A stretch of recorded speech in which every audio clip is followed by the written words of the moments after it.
Hasan, child labour पे अगर आप देखा जाए तो आप सोशल एक्टिविस्ट हैं, क्या आप लोगों ने अभी तक इनके लिए किया है?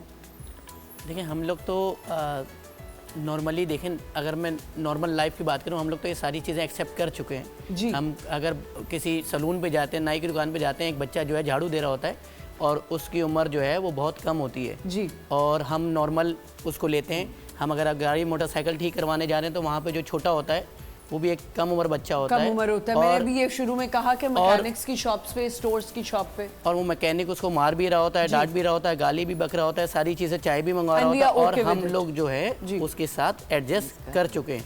मसला ये है कि जिम्मेदार हम बोल देते हैं एजुकेशन नहीं है, ये सारी चीज़ें नहीं है। सबसे बड़ी बात ये है हमने इस बुराई को एक्सेप्ट कर लिया है और हम लोग नॉर्मलाइज ले रहे हैं सारी चीज़ों को। मुझे नहीं नज़र आता कि हमारे किसी मोहल्ले में या कहीं, मैं तो मोहल्ले की बात नहीं करूँगा, मैं तो बोल रहा हूँ इलाकों में कहीं हमने वोकेशनल ट्रेनिंग सेंटर देखा हो बच्चों का, कभी नहीं नज़र आएगा। अगर कोई जो नशावर चीज़ें कर रहे होते हैं बच्चे जो है अर्ली एज में, आप देखें जुवेनाइल की हमारी हालत देखें, ठीक है, वहाँ से तो बच्चा जो है वो ठीक होके नहीं और ख़राब होकर आता है। तो ये हमें सारी चीज़ों पे इम्प्लीमेंट करना पड़ेगा, ये चीज़ों को हमें आवाज़ उठानी पड़ेगी। हमें सबसे पहले है कि हमें इस चीज़ के ख़िलाफ़ खड़ा होना पड़ेगा। अगर हम बोलें एजुकेशन नहीं है, लिटरेसी नहीं है, मुल्क में हालात ऐसे हैं, गरीबी है, लोग मजबूर हो गए अपने बच्चों को काम करवाने के लिए, अगर वो मजबूर हो गए हैं तो हमने भी उस सारी चीज़ों को एक्सेप्ट कर लिया है। हम लोग इसके ख़िलाफ़ कोई चीज़ नहीं कर रहे।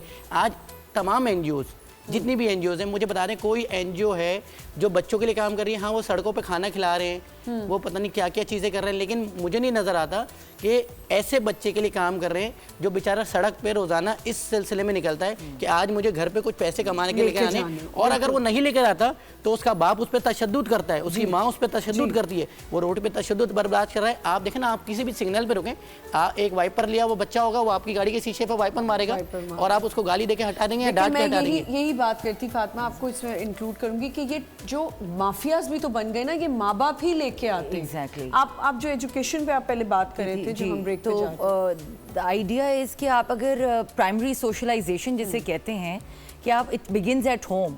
अब वो जो है वो आप अपने, अगर उनकी जैसे अपने माँ बाप की बात की कि वही उनको प्रेशराइज करके, जिस तरह इन्होंने बात की कि वही उनको भेज रहे हैं कि आप जाके कमा के लाएं, सो उनके अंदर भी तो अवेयरनेस और लैक ऑफ एजुकेशन है।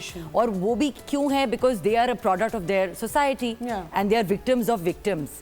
सो वो एक सिलसिला चलता आ रहा है। So we have to break that vicious cycle, and in order to do that, how and where can we do that? We have to start from there कि वी क्रिएट जॉब्स उनके लिए, या मे बी आप कुछ इस तरह vocational जैसे उन्होंने बात की कि ट्रेनिंग इंस्टीट्यूट्स होने चाहिए, उनको कुछ अवेयरनेस दे ताकि वो अपने बच्चों को एटलीस्ट प्रॉपर स्कूल्स में भेज सकें और उनको प्राइमरी सोशलाइजेशन इतनी मिले ताकि वो आगे जो हैं दे आर नॉट एक्सप्लॉइटेड।